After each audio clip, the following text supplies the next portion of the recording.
10 ans déjà que Jennifer nous réchauffe avec ses mélodies pop et sucrées. À bientôt 30 ans, la petite chérie des Français a bien grandi. De ses débuts à la télé, en passant par ses métamorphoses, Jennifer, femme touchée et touchante, a accepté de se replonger dans les souvenirs du passé pour quelques instants. Comment ça va? Ça va. Le commencement... C'est vous qui l'avez fait? Oui, c'est moi qui l'ai fait avec mes blanches mains. J'adore. À la Corse. Bien oui, ce sont mes racines. Même si je vivais la plupart de mon temps à Nice et que je suis niçoise, mon cœur a toujours été en Corse. Voilà. Et vous vous ressourcez là-bas aussi, hein, je me ressource, c'est l'endroit où je me sens bien, où je me sens chez moi, où je relâche.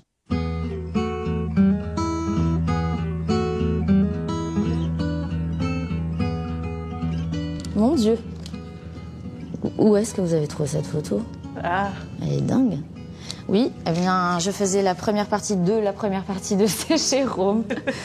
Alors oui, il faut savoir qu'en Corse, tout le monde se connaît à peu près, surtout dans mon village. Et donc c'était un peu connu que je poussais un peu la chansonnette. Oui, ça faisait partie de ma passion première. C'était très égoïste au départ parce que je chantais vraiment que pour moi. Je ne cherchais pas à partager quoi que ce soit avec les gens ou à chercher de la reconnaissance. Ça ne m'intéressait pas vraiment, je m'en fichais complètement. Et puis, dans la famille, dans l'entourage, vas-y, allez, on vous encourage à faire les démarches, les castings, les machins. Voilà. Et cette période-là fait partie donc, des périodes où je commençais à chanter devant des gens et à prendre du plaisir. Je suis charmante sur cette photo. Eh bien, écoutez, c'est Graines de Star, la première émission que j'ai faite. Est-ce que vous vous rappelez, c'était... Oui, je m'en rappelle très très bien. Ça a été un traumatisme complètement traumatisant. Et Pourquoi? Parce que je me sentais vraiment pas à l'aise dans mes pompes, parce que c'était pas les miennes, parce que j'étais pas maquillée comme je voulais être maquillée. Enfin, j'avais pas envie. Je suis allée un petit peu à reculons. J'y suis allée vraiment pour faire plaisir. Voilà, des gens qui m'encourageaient vraiment à tenter de vivre de ma passion. Et j'ai découvert que c'était un vrai métier, là. Ça m'a dérangée parce que j'étais très jeune.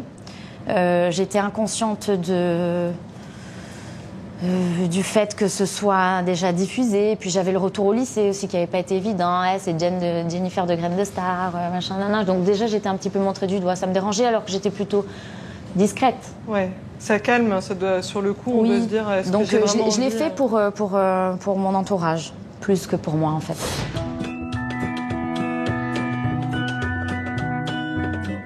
Ah ben l'aventure Starac, forcément, c'est un moment qui reste jamais gravé dans mes souvenirs, dans ma mémoire. Le casting de la Starac, je l'ai fait un petit peu par dépit, ça n'allait pas trop, voilà, j'étais un peu dans la merde financièrement aussi, il faut se le dire, et puis... Voilà, je me suis dit, bon, peut-être que ça va me faire gagner 2 ronds et puis après, je vais retourner à ma vie banale, quoi. Et puis finalement, voilà, j'ai découvert que... Puis il y avait les cours aussi, ça m'excitait vachement. J'étais curieuse. J'étais curieuse et puis pour moi, j'allais en colo et puis j'allais rentrer chez moi ensuite, quoi. Je me disais même pas l'ampleur que ça allait prendre, cette émission, qu'elle allait prendre sur ma vie. Ça a changé votre vie, hein, Oui, bien sûr, ça a été un tremplin de folie, bien sûr.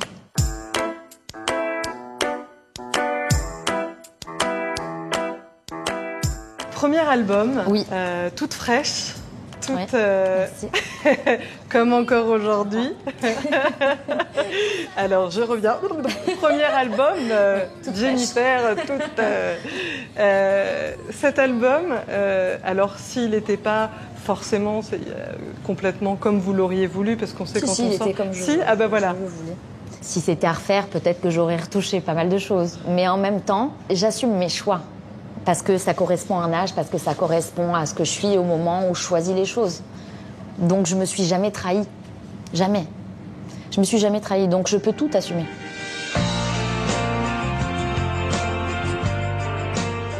Est-ce qu'on se rappelle la première fois qu'on entend sa première chanson? Oui. Est-ce que vous vous rappelez exactement Oui, exactement, du moment. J'avais pas d'appartement à Paris, donc j'étais logée dans un appart-hôtel par la maison de disques. Et je repassais et j'entends à la radio « J'attends l'amour ». Et donc, je me précipite sur le téléphone et j'appelle mes proches. Mais vite la radio. Genre, j'avais passé qu'une seule fois la radio. Ah, mais vite la radio, mais vite la radio. Je passe à la radio. Mon Dieu, il y a le type qui passe. C'était un truc de malade. Bien sûr, je m'en rappellerai toute ma vie. J'ai posé le fer. J'ai brûlé mon truc. J'ai brûlé la table. Ouais.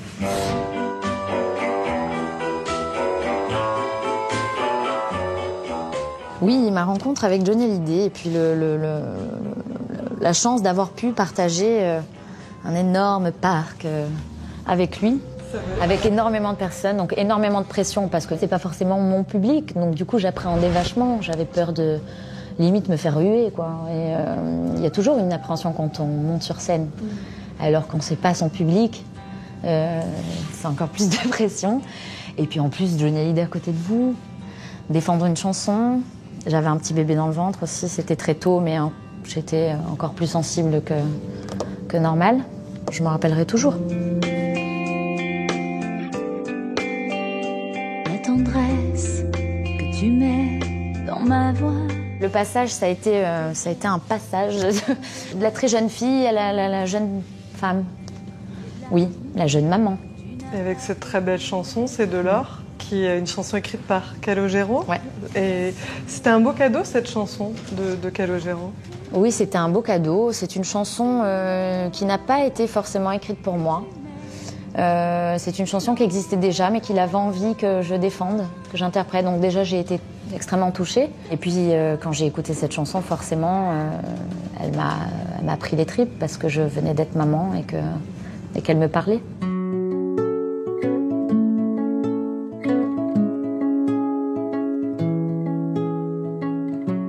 Vous êtes quelqu'un de très pudique.